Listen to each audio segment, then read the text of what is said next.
Hey everyone, welcome to Cyber-Theo. Today, I'll show you how to use voice typing on Google Docs quickly and easily. Let's get started. First, open Google Docs in your web browser and create a new document or open an existing one. Click on Tools in the top menu, then select Voice Typing from the drop-down menu.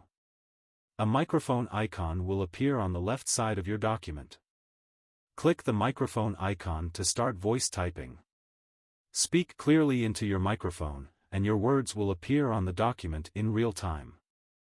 To add punctuation, simply say the punctuation mark, e.g., period, comma.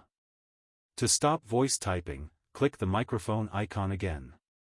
Review and edit your document as needed. Voice typing is a great way to quickly draft content without typing by hand. And that's it. You've successfully used voice typing on Google Docs. For more quick tech tips, don't forget to like and subscribe to Cyber-Theo.